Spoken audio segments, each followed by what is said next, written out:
तो इस वीडियो में मैं आपको बताऊंगा जो 5 अप्रैल को सैनिक स्कूल एंट्रेंस टेस्ट होने जा रहा है परीक्षा कक्षा 6 और कक्षा 9 के लिए, क्लास 6 और आप ये क्लास 9 के लिए एंट्रेंस टेस्ट होने जा रहा है। तो इसमें पूरा प्रोसेस क्या रहेगा एग्जाम के बाद। 5 अप्रैल पेपर दे दिया बच्चे ने, उसके बाद का प्रोसेस क्या रहेगा, इसमें कहाँ कहाँ पेरेंट्स को अलर्ट होना है, कहाँ कहाँ बच्चों को सावधानी बरतनी है, सब चीज़ें भी मैं आपको बताऊंगा। और क्या क्या खेल बीच में होंगे उस पर भी मैं उसको भी विद प्रूफ दिखाऊंगा कि क्या क्या होना है।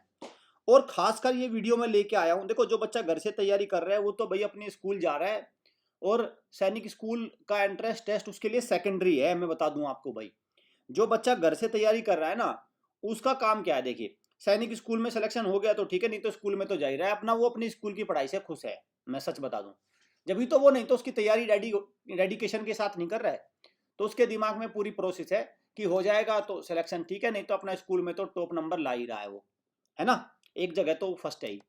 लेकिन यहाँ पे जो सबसे जरूरी है, जिन जिन पेरेंट्स ने अपना बच्चा एकेडमी में विशेष सैनिक स्कूल मिलिट्री स्कूल की तैयारी कराने के लिए भेजा है, उनके लिए बहुत खास है। क्योंकि देखो भाई, वो स्कूल में तो जा नहीं रहा था, वहाँ पे तो वो तो तैयारी कर रहा था प्रॉपर कंपटीशन की। तो अब जाहिर सी बात है, घर से बच्चा भेजा था तैयारी करने के लिए, तो पड़ोसी भी टकटकी निगाहें जमा के बैठे रहते हैं कि देखते हैं क्या करके आएगा, है ना। सबको ये रहता है कि खाली, सब यही सोचते हैं कि खाली लौट जाएगा, जैसा गया था ऐसा ही आ जाएगा, ज्यादातर को यही लगता है और होता भी ज्यादातर यही है। कमजोर की तो मैं गारंटी ले रहा हूँ, इस पे तो मैं अपना अंगूठा लगा के दे दूंगा इंक से कि कमजोर तो जाएगा और फेल होकर आएगा, इसकी तो गारंटी यार। अब तक मैं कह रहा हूँ लगातार 1 महीने से कि कोई स्कोर कार्ड भेज दो ना, जो कमजोर बच्चा गया था और सिलेक्शन लेके आ गया, अब तक तो आया नहीं। ठीक है, चलिए।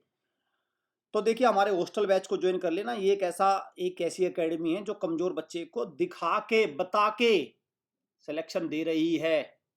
पिछली साल भी दिए थे, इस साल भी देंगे, सबके रिजल्ट हमने जारी कर दिए। ये आप डिजिटल कोर्स के थ्रू तैयारी कर सकते हैं। देखिए, आपका बच्चा सैनिक स्कूल का जब पेपर देने जाएगा ना अभी 5 अप्रैल को, वो ये पैटर्न होगा पेपर का। पेरेंट्स को यही नहीं पता होता कि पैटर्न क्या है। बच्चे को तो छोड़ो भाई, उसका तो छोड़ दो, पेरेंट्स को भी पता नहीं होता। पेरेंट्स को पता करना चाहिए कि कितने नंबर का आएगा, क्या क्या आएगा। तो अक्सर अक्सर पेरेंट्स से एक झूठ बोला जाता है कि आपके बच्चे के जीके में नंबर कम रह गए। अरे 50 नंबर में से कोई बच्चा अगर 25 भी ले आया तो ये जीके में कम है नंबर, ये नंबर कम है। मतलब कुल मिला के पता होता है कि भाई टीचर कोई बच्चा कहाँ फेल हुआ है, लेकिन असली बात नहीं बताएगा, असली बात नहीं बताएगा पेरेंट्स को। उसको भी एक उसमें रखेगा मुगालते में, और वो खुद भी एक मिराज में रहना चाहेगा वो। तो ये देखिए, ये कक्षा 9 का पैटर्न है, ठीक है, ये पेपर देगा। और देखिए भाई, हमारी एकेडमी में जितने भी बच्चे जा रहे हैं सबके रिजल्ट ओपन कर दिए हमने, सबके। ये स्कोर आना चाहिए, ये स्कोर कार्ड आना चाहिए, और जिस दिन ये स्कोर कार्ड आएगा उस दिन लाइव करूंगा मैं इस स्कोर कार्ड को भी, मैं लाइव खोलूंगा इन बच्चों का एक एक का। आप इसका स्क्रीनशॉट संभाल के रखिए पेरेंट्स, आप भी चेक कर लेना इनको। ये रोल नंबर है भाई, कोई मैंने अपने पास से नहीं बना दिए। जो 53 बच्चे पेपर देने जा रहे हैं सबका स्कोर कार्ड हम ओपन करेंगे, एक एक बच्चे का सैनिक स्कूल एंट्रेंस टेस्ट जब होगा 5 अप्रैल को आ जाएगा इसका रिजल्ट, तो समझिए, ठीक है। हालांकि किसी एकेडमी ने भारत में ऐसा नहीं किया है, और ना किसी की हिम्मत, क्योंकि पढ़ाना नहीं ना, पढ़ाई तो करानी नहीं भाई। वो तो कुछ सिलेक्टेड बच्चों को सिलेक्ट कराना, होशियार को बस वही देंगे रिजल्ट। कमजोर बच्चा क्या है, पैसे देगा वो तो, बार बार कह रहा हूँ इस बात को। तो मैं, चलिए देखिए अब क्या होगा। 5 अप्रैल को बच्चा पेपर देने जाएगा, एकेडमी वाला जब बच्चा बस में बैठेगा उसका चढ़ते हुए का फोटो दिखाएगा, तिलक लगाते हुए का फोटो दिखाएगा उसको, एक जोशीला बच्चा बनाएगा, उसको शॉर्ट में वीडियो में दिखाया जाएगा ऐसा, ठीक है। हालांकि मार्क्स नहीं बताएगा कितने आएंगे उसके।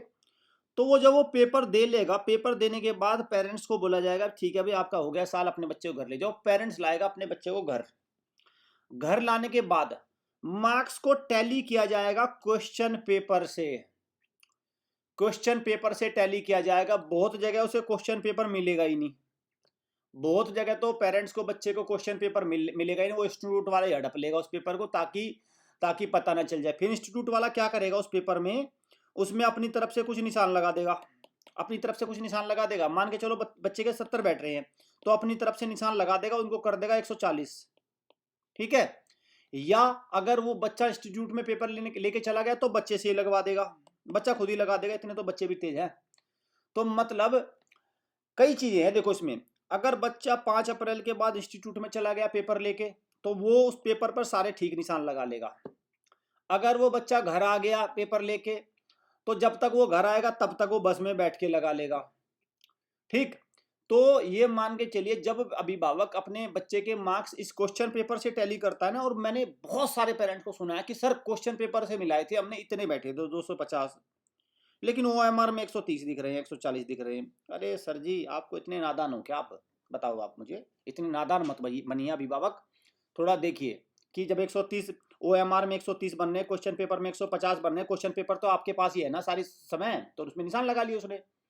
मैं लगवा लिए, लगा दिए, जो भी हुआ मुझे नहीं पता कैसे हुआ, तो आप जानो ना। मेरे पास तो बच्चा नहीं, हमारी एकेडमी में तो कोई नहीं करता ऐसा, हमने तो एक भी नहीं देखा ऐसा। करता भी है तो 1-2 नंबर बस। क्लियर? तो आपको करना ये है अभिभावक, आप क्या करिए, एग्जाम सेंटर पर पहुंचिए, और पहुंचने के बाद जैसे ही बच्चा पेपर लेकर बाहर आए, उससे पेपर लीजिए और पेपर अपने पास रखिए बस। और फिर मैं आपको बता रहा हूं, इस नंबर पर 9528827121 पर व्हाट्सएप कर दीजिए। अगर आप टैली नहीं कर पाते, उस पेपर की फोटो खींच के भेज देना, हमारी टीम बता देगी आपके बच्चे के कितने नंबर हैं। बस ईमानदारी वाला भेजना, बेईमानी वाले निशान लगा के भेजोगे तो हम भी कुछ नहीं बता पाएंगे, कोई फायदा भी नहीं है, वो OMR में खुल जाएगा मामला। तो पहला प्रोसेस 5 अप्रैल के बाद ये होगा कि अभिभावक बच्चे को घर लाएगा, उसके नंबर जोड़ेगा, पेपर के थ्रू जोड़ेगा। अब मुझे नहीं पता वो पेपर में निशान उसने बाद में लगाए हैं, वहां के दौरान क्या है। अगर अगर पेरेंट एग्जाम सेंटर के बाहर खड़ा होकर उस पेपर को कैप्चर कर ले तो फिर तो ठीक निकल के आएगी बात। लेकिन अगर उसने देर कर दी, उसने शाम को बच्चे के भरोसे कर दिया, इंस्टीट्यूट के भरोसे कर दिया, तो फिर उसका कोई फायदा नहीं है। नंबर 1। नंबर 2, लगभग ये 5 अप्रैल के बाद तकरीबन 15 दिन में ये OMR सीट खुलकर आ जाएगी, जो बच्चा गोले भर के आया था। ठीक है, OMR सीट डिस्प्ले होगी और उसमें बताया जाएगा कि भाई आप देख लो, आपको सारे नंबर सही मिले हैं क्या। आंसर की भी आएगी, एक NTA की तरफ से, सरकार की तरफ से एक आंसर की आएगी, और बोला जाएगा आप देखो, आपको कोई आपत्ति तो नहीं है, आपके बच्चों आपकी कॉपी सही चेक हुई है ना, आप इसको चेक कर लो। तो मतलब एक टेम्परेरी नंबर बताए जाएंगे बच्चे के, आपके इतने बैठ रहे हैं, अगर आपको इसकी आपत्ति हो तो इसमें आप आपत्ति दर्ज कर सकते हैं, उसका एक लिंक आएगा, लिंक करके हो जाएगा। ठीक, तो जनरली तो ये होता है OMR शीट में सारा ही खेल सामने आ जाता है। OMR शीट आने के बाद ये क्लियर कट हो जाता है कि क्या होना बच्चे का। ठीक है, क्लियर। और यही तभी वो जन्म लेता है वो बहाना कि गोले गलत भरा आया।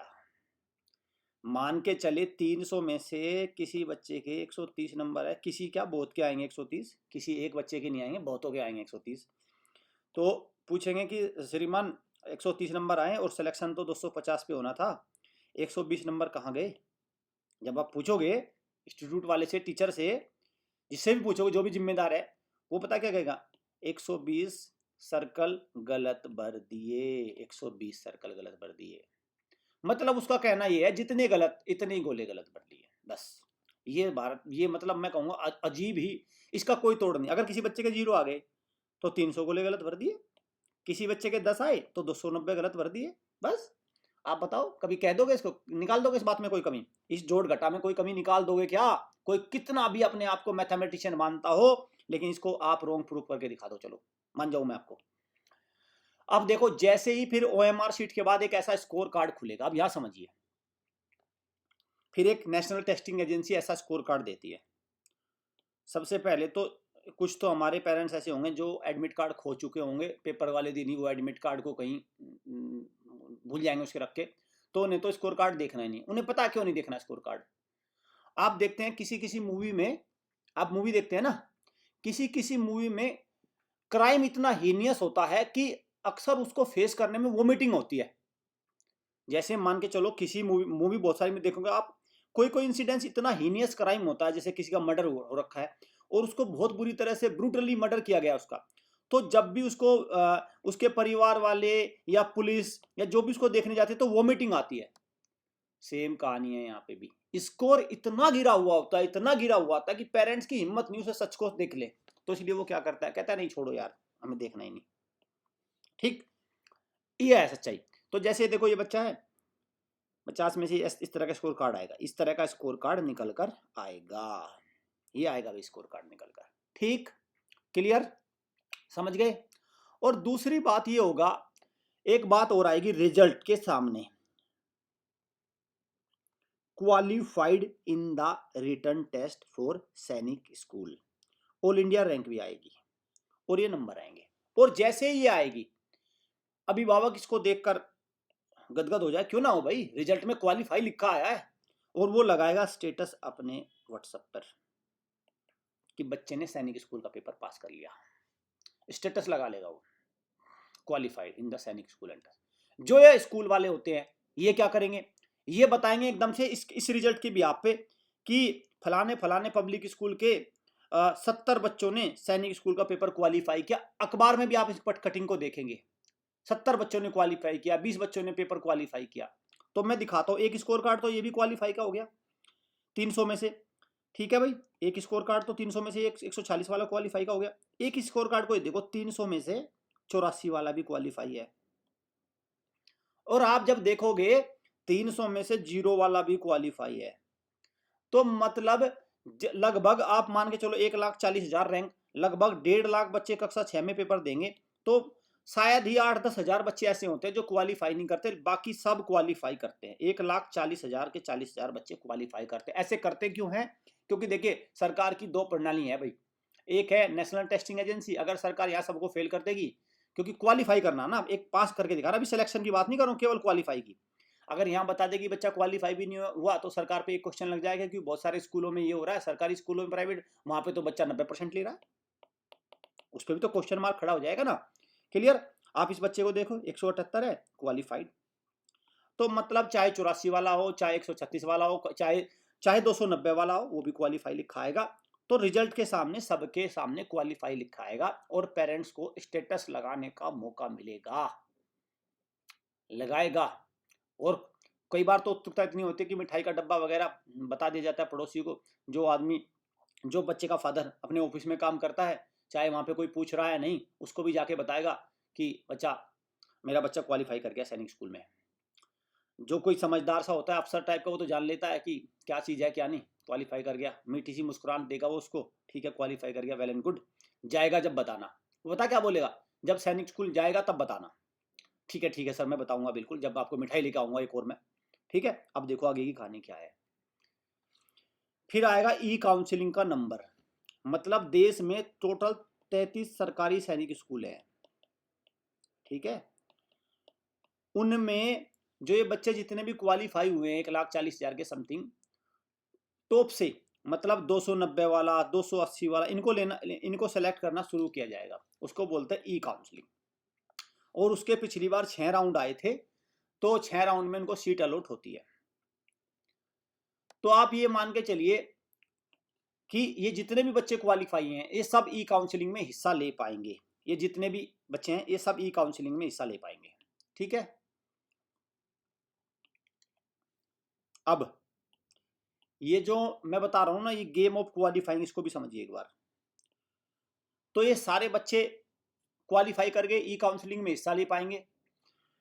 ये क्वालिफाइंग का गेम ऐसा है कि ये 3-4 महीने और लपेटता है। सबसे पहले तो इंस्टीट्यूट देखिए क्या कहता है, जहाँ पे आपने तैयारी करने के लिए भेजा था, वो पता क्या कहेगा, पास तो करा दिया आपका बच्चा। वो ये नहीं बताएगा कि हर बच्चा पास होता है इसमें, वो ये नहीं बताएगा कि 84 वाला भी पास होता है ना, वो बताएगा आप देख लो। जैसे आप उससे कहोगे मेरे बच्चे का तो क्या रहा, कह क्वालिफाई हो तो गया, देख तो लो 84 नंबर है तो क्वालिफाई, वो ये बोलेगा। इस गेम ऑफ क्वालिफाई को समझिए भाई। जैसे ही 5 अप्रैल को पेपर होगा और आप पूछोगे फोन करके कि क्या रहा मेरे बेटे का, तो बोलेगा क्वालिफाई हो तो गया, हो तो रखा है क्वालिफाई, ठीक। तो वो आपको ये बोलेगा। अब इस गेम ऑफ क्वालिफाई को समझिए, तो हो गया क्वालिफाई हो गया। अब देखना सिलेक्शन किन का होना है। क्वालिफाई वाले सारे बच्चे होते हैं, लगभग हर बच्चा क्वालिफाई होता है, वो ई काउंसलिंग में बैठता है। और अब सिलेक्शन कितने का होगा, सिलेक्शन होगा 300 में से 250 से ऊपर वाले का, 250 कम से कम चाहिए। अब ये बताओ मुझे 146 वाला क्वालिफाई हुआ था, 84 वाला क्वालिफाई हुआ था, इनका क्या? अरे क्वालिफाई हुए थे, सेलेक्ट नहीं। तो क्या ये, तो ये कैसे नंबर है? इनसे घिनौना, इस ये भारत का सबसे घिनौना स्कोर है। हमने एक वीडियो भी डाली थी, हमने 3 साल के बच्चे पर एक परीक्षण किया था, उससे हमने रैंडमली ABCD बुलवाए थे, तो वो बच्चा भी 105 नंबर लेके आया था, और वो हमारे यूट्यूब पर अवेलेबल है वो वीडियो, आप उसको देख सकते हैं। तो ये है गेम क्वालिफाई का। ये गेम क्वालिफाई का है। तो सिलेक्शन कितना है होना है 250। तो फिर आप कहोगे कि भाई जो जो जागरूक पेरेंट होगा कि नहीं भाई सिलेक्शन तो ज़्यादा का होना था, आप बोलेगा वेटिंग भी तो लगेगी, अभी रुक जाओ वेटिंग लगेगी। तो 3-4 महीने ऐसे ही अपना फिर वो अभिभावक भी उसको कॉल करना बंद कर देगा, वो भी उससे बात नहीं करेगा, ना वो उसकी सुनेगा, अपना आगे बढ़ जाएगा बात, और तब तक वो दूसरे बच्चों को ले चुका होगा। तो सिलेक्शन के बाद का पूरा प्रोसेस मैंने आपको ये बता दिया, ये होगा। अब आपको करना क्या है, देखिए भाई मैं आपको एक बात बता दूं, देखो जैसा आप बोओगे ऐसा आपको मिलेगा। तो जाहिर सी बात है जैसे इंस्टीट्यूट में बच्चे को डालेंगे तो ऐसा रिजल्ट तो मिलना तय है। तो आप पिछले वाले को नहीं बदल सकते, अगले वाले में आप क्या चेंज कर सकते हैं। अगर कोचिंग में भेजना, इंस्टीट्यूट में भेजना, तो अच्छे में भेजना। अच्छा कैसा हो, जैसे हमारे चैनल पर सब कुछ दिखाया जाता है, सब कुछ दिखाया जाता है, इसको बोलते हैं अच्छा। फिर दूसरा क्या है, सर हमारे पास अच्छे में भेजने के पैसे नहीं। अरे तो सरकारी स्कूल में पढ़ाओ ना और घर रखो। भाई वहां पे भी अगर पेरेंट्स आप मेहनत करोगे ना सरकारी स्कूल में पढ़ा के, और खुद भी थोड़ा सा उसके साथ रहोगे, तो भी अच्छे नंबर लाएगा भाई, वो तो भी कामयाब होगा। मैं कह रहा हूं ना इस बात को, लगातार कह रहा हूं। आपको वो फैसला फिर लेना होगा। चलिए देखते हैं 5 अप्रैल को बच्चे कैसा परफॉर्म करते हैं। सभी बच्चों का पेपर अच्छा हो, लेकिन मेरे कहने से ऐसा होगा नहीं। पेपर अच्छा उसी बच्चे का होगा जिसने मेहनत की होगी। Thank you students, thank you parents.